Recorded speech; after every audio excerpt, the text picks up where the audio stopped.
Welcome back, and thank you for tuning into Story Hub. We appreciate every single one of you. We'd love to know, what part of the world are you watching from right now? Let us know in the comments. Now, let's dive into today's story. https://www.youtube.com/watch?v=dwfpe9m8a0. Madison Cooper's hands shook slightly as she turned up the volume on her stereo, filling her Chicago apartment with a steady, bass-heavy beat. Her living room glowed warmly under the soft light from the string lights she'd spent the afternoon arranging just right. Every detail hinted at her knack for event planning, from the artfully laid-out cheese boards to the precisely positioned throw pillows scattered across her sleek, modern sectional. "Just right," she murmured, taking a step back to admire her setup. The clock on the wall flashed 7:45 p.m., 15 minutes left before her guest would arrive for girls' night. Her phone buzzed with a message from her best friend, Avery Brown, who'd been by her side since they were kids on the playground. "Running 5 minutes late, traffic's a nightmare on Michigan Avenue." With a smile, Madison typed back, "No rush, more Prosecco for me in the meantime." She adjusted her black cocktail dress, catching a glimpse of herself in the hallway mirror. At 32, she could still turn heads, her honey blonde hair cascading in soft waves over her shoulders. The dress fit her like a glove, accentuating her curves in all the best ways, maybe a little fancy for a casual girls' night, but Madison had always believed in making an impression. Right at 8 o'clock, the doorbell rang, and when she opened it, she found her coworker Samantha holding a wine bottle, her smile a little sheepish. "I know you said not to bring anything, but I couldn't resist." "You really do know me too well," Madison laughed, wrapping her friend in a hug. Come on in, come on in." Within the next hour, her apartment buzzed with the lively energy of 8 women, all professionals in their early 30s, each holding a drink and sharing stories from their week.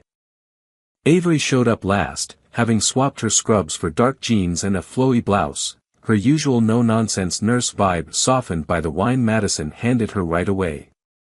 "Madison, you've really outdone yourself," Avery said, her dark eyes taking in the whole room. "Then again, I'd expect nothing less. When have you ever done anything halfway?" Madison clinked her glass against Avery's. "You know me, life's too short to go halfway on anything, right?" As the night wore on and the wine kept flowing, Madison noticed her glass emptying faster than usual. Every time, someone was right there to top it off. The music grew louder, the laughter a little wilder, and the stories took on a more personal edge. Around 11, Samantha's phone buzzed. "Oh my God, you guys. Remember that cute bartender from last weekend? His friend Logan's having a party nearby, and he wants us to come." The room burst into a chorus of excited squeals. Madison hesitated a moment, her thoughts drifting to Ethan, back at home with their daughter Chloe. He'd been working late lately, neck deep in catering projects, and their conversations had become short and polite.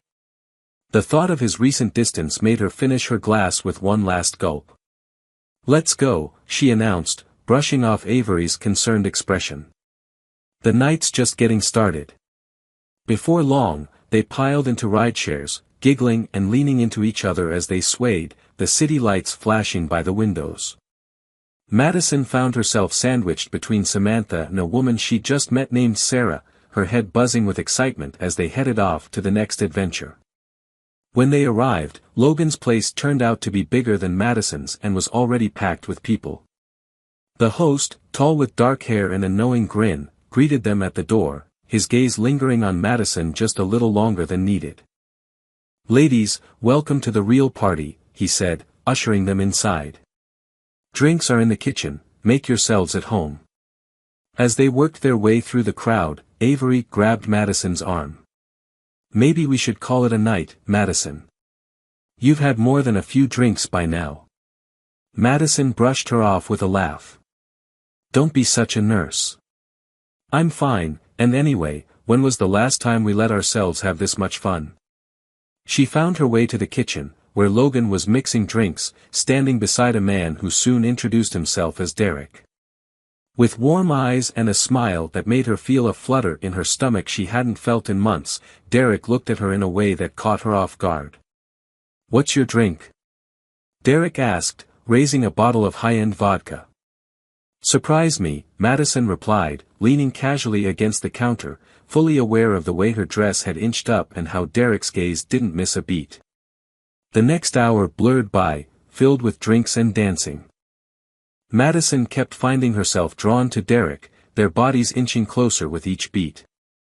Logan hovered nearby, phone in hand, but he barely registered. Her focus was entirely on Derek's hands resting on her waist, the scent of his cologne, and the way he looked at her, like she was the only one in the room. "Need some air?" Derek murmured in her ear after they'd been dancing close. Madison nodded and followed him down a hallway. They ended up in a bedroom, the bass from the party fading into the background. Derek shut the door, and her last clear thought was that she should leave, she should think of Ethan, she should remember her vows, but she didn't. The next morning, sunlight pierced through her closed eyelids, sharp and unrelenting. Her head throbbed as she came to, piecing together flashes from the previous night. Somehow, she was in her own bed, though she had no memory of how she'd made it back. Her phone showed 3 missed calls from Avery and a message, "Call me when you're up. We need to talk." Madison's stomach turned as memories surfaced, Derek's touch, his lips, the sight of Logan's phone pointed their way, the door closing behind them. "Oh no," she whispered, rushing to the bathroom. After throwing up, she stared into the mirror, seeing smeared makeup and tangled hair. The reflection staring back felt like a stranger's. Her phone buzzed again, Avery was calling. Madison let it go to voicemail, not ready to face her friend's judgment. Instead, she stepped into a steaming shower, hoping the heat might wash away her regrets. "It was just one mistake," she muttered as she dried off. "A stupid, drunken mistake. Ethan never has to know." But when she walked into the living room an hour later, her heart stopped.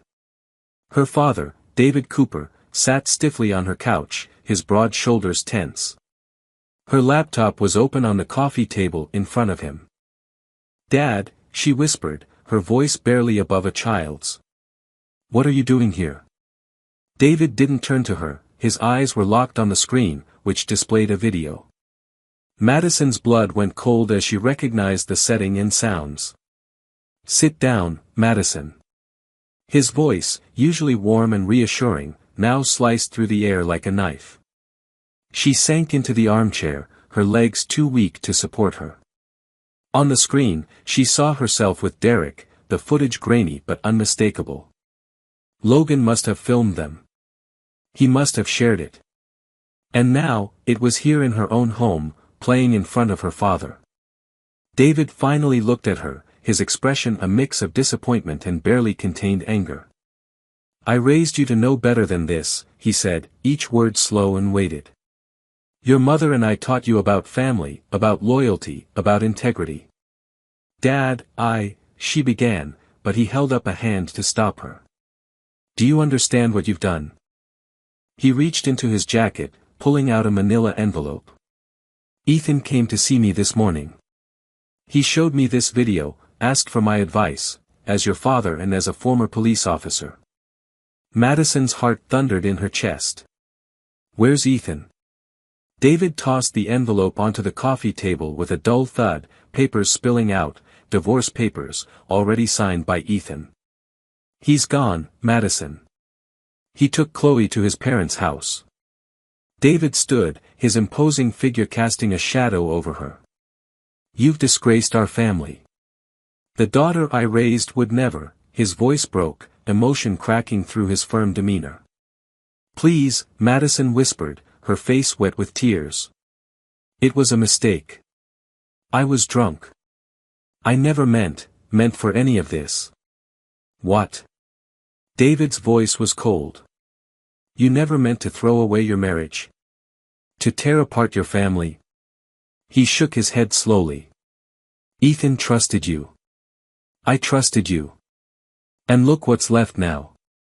He walked toward the door, each step seeming heavier with disappointment.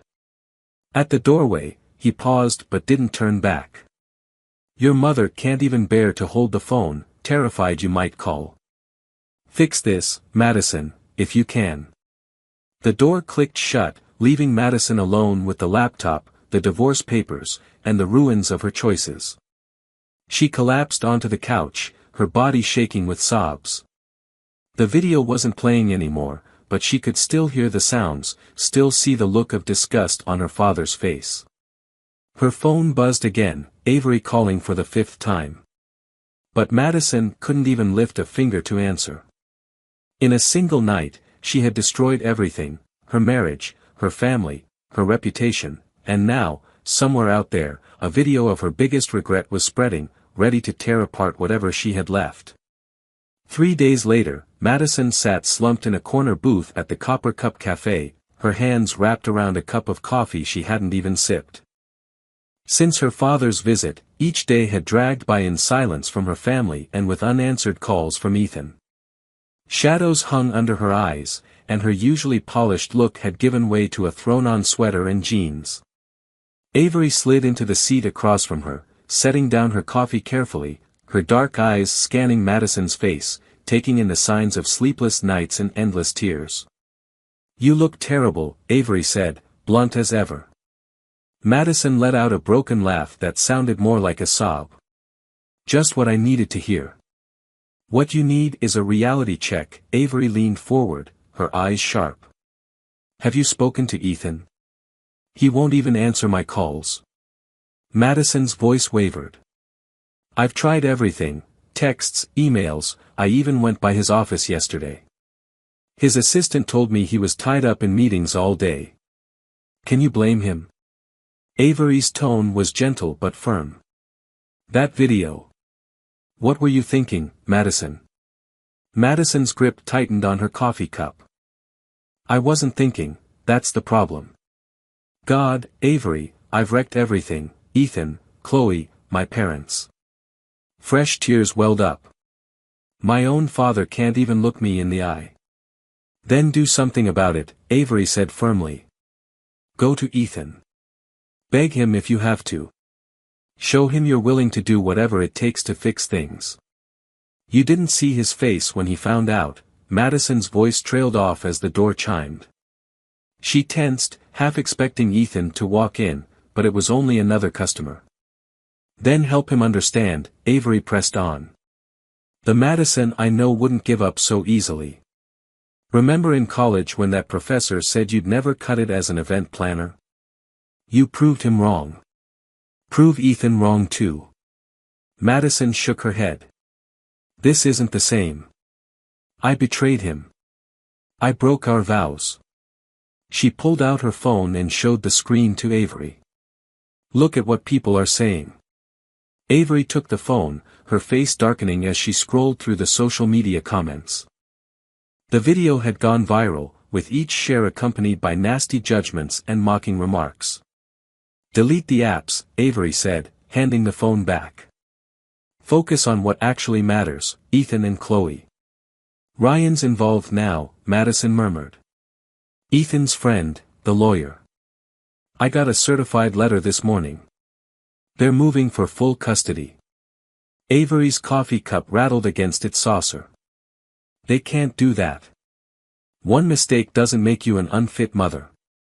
One mistake caught on video, Madison replied bitterly. One mistake everyone has seen. My biggest client called yesterday, you know. Cancelled their holiday gala contract. Said they needed someone more suitable for their brand image. As the morning rush quieted down, Madison could feel the other patrons stealing glances at her, whispering behind their hands. Her cheeks burned with shame. I have to get to work, Madison said abruptly, pushing herself to her feet. Linda wants to see me this morning.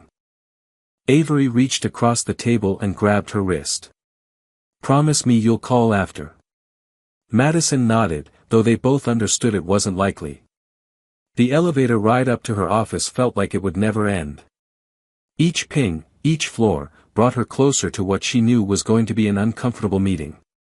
Linda Foster, the founder of Foster Events, had built her agency from scratch, turning it into Chicago's top event planning firm with relentless determination and an unyielding demand for perfection. When Madison reached Linda's office, the door was already open. Her boss sat at her desk, reading glasses on as she went over some documents, barely glancing up as Madison walked in. "Sit down, Madison." Linda's tone was neutral, all business. Madison sank into the chair across from her, clasping her hands tightly in her lap. The silence stretched until Linda finally removed her glasses and looked up. "I've had 3 calls this morning," Linda began, each one from clients asking for different planners to handle their events. "Want to guess why?" "Linda, I can explain." "Oh, can you?" Linda's manicured fingers tapped rhythmically on the desk. "Can you explain why my top planner is suddenly in a viral video? Why I'm fielding calls from clients concerned about our image?" Madison's throat felt tight. "I made a mistake. A horrible mistake. It won't happen again." "You're right about that." Linda slid a folder across the desk. "Take a leave of absence. It's paid, 2 months. Use it to handle your personal life away from here. Please." Madison leaned forward, desperation in her voice. "I need to work. I need something normal in my life right now." "Normal?" Linda raised an eyebrow. "Nothing about this situation is normal, Madison. You've put me in a difficult spot. Either you take the leave voluntarily, or we'll have to consider more permanent options." The weight of her words hung heavy in the air. Madison thought of her mortgage, her legal fees, and the real possibility of losing everything. "You're right," Madison said at last, her voice carrying a defeated edge. "I'll take the leave." Walking back to her office to collect her things, Madison felt her colleagues' eyes on her. Conversations died as she passed, only to pick up again once she was out of earshot. When she entered, her assistant, Emma, quickly minimized whatever was on her screen. "Emma," Madison paused at her desk, "I'll be taking some time off. Forward any urgent emails to Linda." "Of course." Emma kept her gaze down. "Should I cancel your meetings for the next few weeks?" "Linda will manage them." Madison's voice sounded hollow, even to her own ears. As she began packing her personal belongings into a box, a sudden idea struck her: the Thompson Foundation Gala. Her largest cancelled event had been aimed at supporting mental health awareness. Maybe. Madison grabbed her phone, her fingers flying as she drafted an email. If she couldn't rebuild her reputation with apologies, maybe she could do it through action, a charity gala, bigger than anything she'd organized before. Something to prove to her community, her clients, and, most importantly, to Ethan, that she was more than just one horrible mistake. Just as Madison finished the email, her phone buzzed with a message from Ethan. "Ryan Hayes' office tomorrow at 2. Divorce proceedings and custody arrangements. Don't be late." Her hands trembled as she read his words. This was her chance, possibly her only chance, to see Ethan face to face and try to fight for their marriage. She typed out and deleted a dozen responses before finally sending a simple, "I'll be there." That night, Madison sat alone in their half-empty apartment, spreading her event planning materials across the dining room table. If she was going to redeem herself, this gala had to be flawless. Every detail would need to show the real her, not the person everyone saw in that viral video. Her phone lit up again, this time with a message from an unknown number. The preview showed a screenshot from the video, paired with a crude comment. She blocked the number, adding it to the growing list of strangers who had somehow tracked down her contact information. Madison worked through the night, channeling her pain and resolve into the gala plans. As dawn broke over Chicago, she allowed herself a flicker of hope. Maybe, just maybe, she could still find a way to put things right. But first, she would have to face Ethan. Ryan Hayes's law office took up the entire 47th floor of a downtown skyscraper. Madison's heels echoed against the marble floor as she approached the reception desk, every step amplified in the quiet space. "Madison Cooper for Hayes and Bradley," she said to the receptionist, proud that her voice didn't waver. "They're expecting you in conference room C," the receptionist replied, her professional smile not quite reaching her eyes. "Down the hall, third door on the right." Ethan was already seated when she entered, sitting beside Ryan at the long conference table, his focus on the documents in front of him. The familiar profile of his face, the way he ran a hand absently through his dark hair, made her chest tighten. "Mrs. Cooper," Ryan gestured to the chair across from them. "Please, take a seat." Madison slid into the chair, her gaze fixed on Ethan.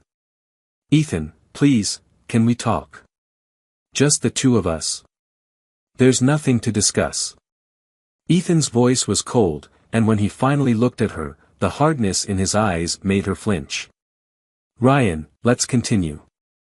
We have a very fair proposal here," Ryan said, pushing a stack of papers across the table. "Mr. Cooper is offering a generous alimony arrangement in light of the situation. However, regarding custody of Chloe. No." Madison's hands clenched into fists beneath the table. "You can't take my daughter from me. Given the evidence of your recent behavior," Ryan continued smoothly, "and considering Mr. Cooper's stable employment and strong family support, we believe full custody would be in Chloe's best interest." Madison ignored Ryan, her eyes pleading with Ethan. "Ethan, please. She's my baby too. You can't do this, I can't lose her." Ethan's composed expression faltered, anger breaking through his calm demeanor. "Like you couldn't help betraying our marriage? Like you couldn't help humiliating me in front of everyone?" Madison's voice dropped, barely above a whisper. "I made a mistake." "A mistake?" Ethan's laugh was bitter. "A mistake is forgetting an anniversary. A mistake is burning dinner. What you did was make a series of choices, Madison, each one worse than the last. You chose to drink too much, chose to go to that party, chose to—" He cut himself off, jaw clenching, struggling to finish. "I'm organizing a charity gala," Madison said, desperation creeping into her voice as she grasped for anything that might redeem her. "To show everyone I'm not that person, to prove I can be better. Please, just give me a chance." "A party." Ethan stood abruptly, his chair scraping across the floor. "That's your answer? Another party, the very thing that got us here?" "Mr. Cooper," Ryan intervened smoothly, "perhaps we should pause for a moment." But Ethan ignored him, leaning over the table, his voice low and fierce. "Do you know the worst part, Madison? I was planning a surprise, had it all arranged. A vow renewal on our anniversary. The ring's still in my desk at work." Straightening, he adjusted his tie with controlled movements. "Ryan, take over from here. I'm done." Madison watched him walk out, each step carrying him further away from their shared life. As the door closed behind him, she buried her face in her hands, her shoulders shaking with silent sobs. "Mrs. Cooper," Ryan's voice held a professional sympathy. "Shall we proceed?" Through blurred vision, she looked up. "He really wants full custody. Mr. Cooper feels it's in Chloe's best interest to have a stable, scandal-free home." Ryan shuffled his papers with precision. Considering the incident's viral nature and its potential impact on her social development. "Stop." Madison stood, grabbing her purse with trembling hands. "Just, send it all to my lawyer." She made it to the elevator just in time, grateful to find herself alone as she descended the 47 floors. Her phone buzzed several times, no doubt Avery checking on her, but she couldn't bring herself to answer. The charity gala was all she had left, her one last chance to show everyone, Ethan, her parents, and even herself, that she was more than her worst mistake.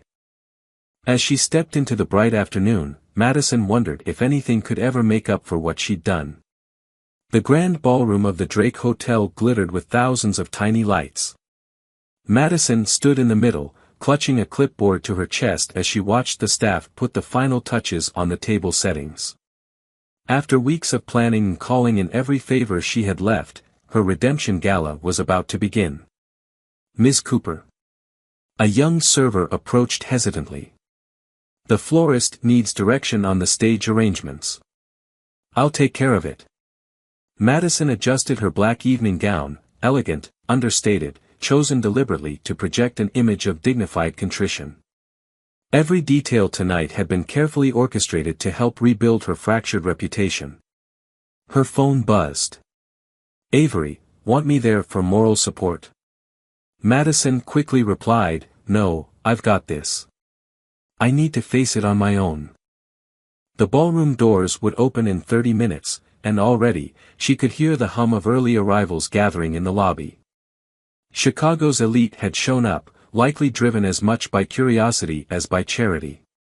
When Madison had first pitched the event, the Mental Health Awareness Foundation had been hesitant, but her reputation as an event planner, and her generous personal donation, had persuaded them to take a chance. "Everything has to be perfect," she murmured, adjusting a slightly crooked centerpiece. "Talking to yourself now?" Linda's voice made her start. Her boss, former boss, stood in the doorway, dressed elegantly in deep burgundy.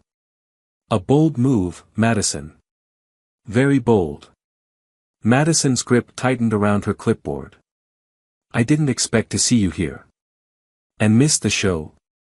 Linda took a few steps closer, her heels clicking against the marble floor. "The pariah's attempt at a comeback, everyone's talking about it." "This isn't about redemption," Madison said, though they both knew it was only partly true. "It's about mental health awareness." Linda's laugh was sharp and cutting. "Of course it is." "Well, good luck. You'll need it." As Linda walked away, Madison overheard whispers from the staff. Her cheeks flushed, but she held her head high. She'd endured weeks of this, the stares, the whispers, the subtle phone recordings every time she went out. Tonight, she told herself, would change everything. Guests began to arrive in a steady stream. Madison stood by the entrance, greeting each one with a carefully practiced smile.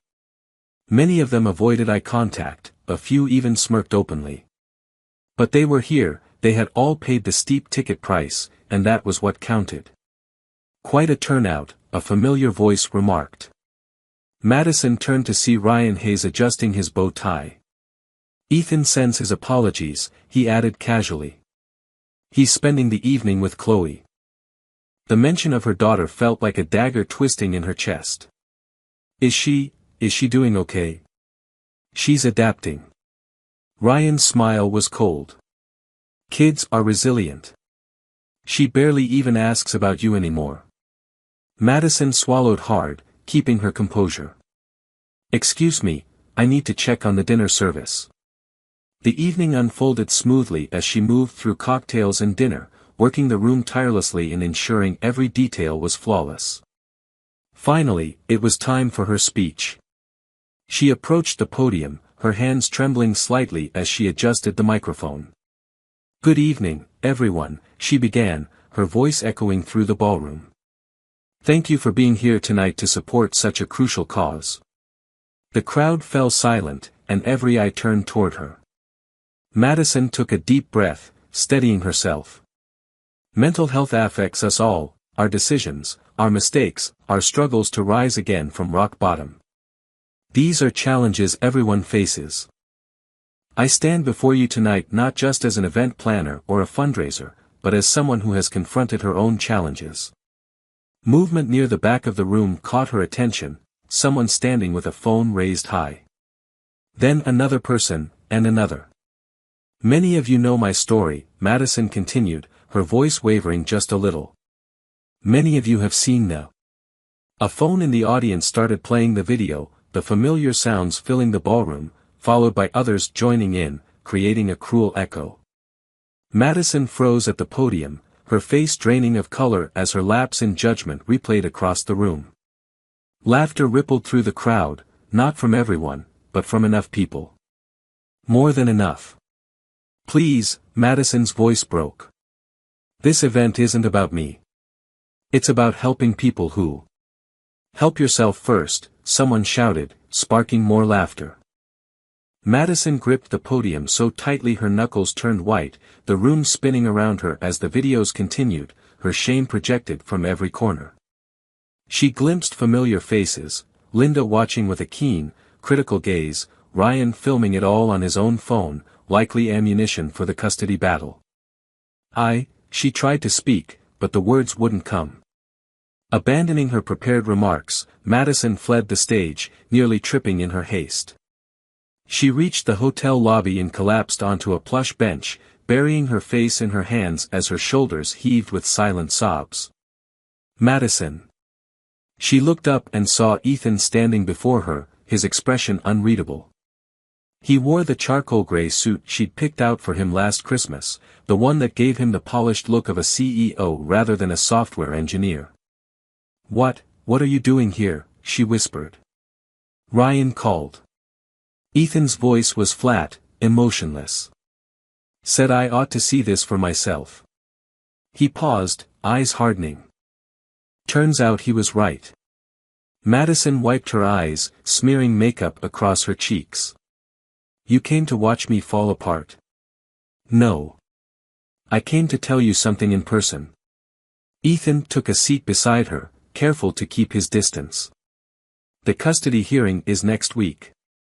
After tonight's performance, I don't think you'll want to contest my petition for full custody."